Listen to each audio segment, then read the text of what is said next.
자, 이 나라는요, 스타벅스라는 전 세계에서 가장 유명한 커피 전문점 프랜차이즈를 탄생시켰고요. 롤렉스라는 가장 유명한 명품 시계 브랜드도 탄생시켰습니다. 심지어 전 세계에서 가장 뛰어난 자동차 브랜드를 탄생시키기도 했습니다. 물론 짝퉁으로 말이죠.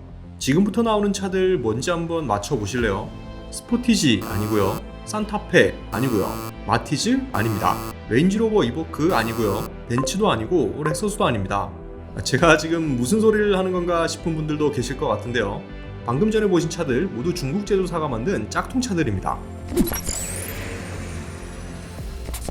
자동차 디자인이 비슷한 경우는 생각보다 많습니다. 전통형 SUV의 경우 대부분 생김새가 비슷하죠. 지프 랭글러와 마인드라 타르가 대표적이고, 영국에선 랜드로버 디펜더와 비슷하게 생긴 이네오스 그리나디어라는 차도 존재합니다.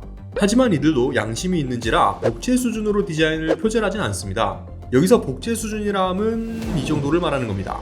참 이런 걸 보면 상당히 재미있는 친구들이구나 싶은데, 일본 네티즌들 반응도 재밌었습니다. 태어날 때부터 양심 없는 디자이너들이 차를 만들면 이런 일이 생기는 거다라는 의견이 인상적이었는데요. 이런 사진들을 보고 있으면 오히려 본인들이 원조라고 우겨도 이상하지 않을 것 같네요. 이미 중국에서 이런 차들은 유명하죠. 대우 마티즈를 표절한 차부터 시작해서 미니쿠퍼, 레인지로버 이보크, 포르쉐 마칸, 심지어는 롤스로이스 팬텀을 표절한 차들도 있었습니다. 국산차 표절 사례를 좀 더 살펴볼까요? 이 차는 누가 봐도 산타페 같은데 산타페 아닙니다. 황해자동차 치성 CUV라는 차인데요. 이 정도면 산타페의 황해자동차 로고를 붙인 거라 해도 믿을 수 있을 정도네요. 중국의 어이없는 태도도 엿볼 수 있었는데요. 당시 중국 포털 사이트 지나닷컴을 통해 중국 황해자동차가 제9회 베이징 모터쇼에서 치성을 깜짝 공개해 소비자들을 놀라게 할 계획이라며 심플하지만 강한 근육질을 연상시키는 외관을 지녔다라고 소개하는 등 원 제작자에 대한 염치 없는 언론 플레이를 하기도 했습니다.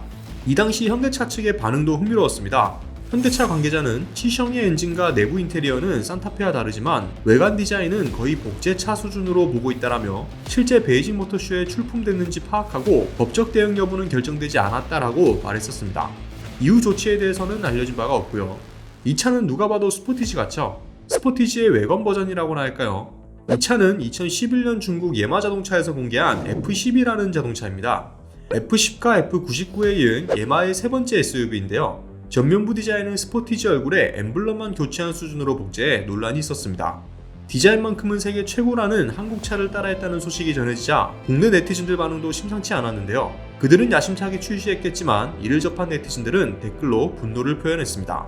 중국은 일단 거른다부터 시작해서 중국 너무 싫다, 공짜로 줘도 안 탄다, 내 목숨은 소중하니까, 한국 차들 베낀 건 너무 웃겨서 배 잡고 웃었다, 중국에 이렇게 많은 자동차 제조사가 있다는 걸 처음 알았다, 자동차 디자인을 대학교 과제로 하냐, 디자인 카피한 중국 회사에 당연히 배상금 요구해야 한다 등의 의견이 있었습니다.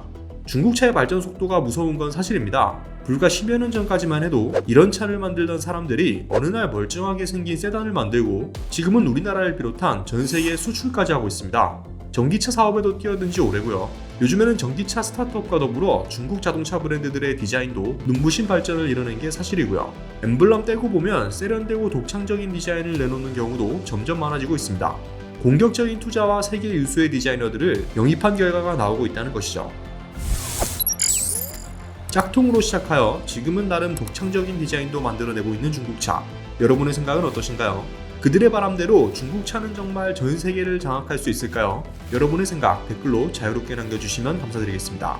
오토포스트 이슈플러스였습니다.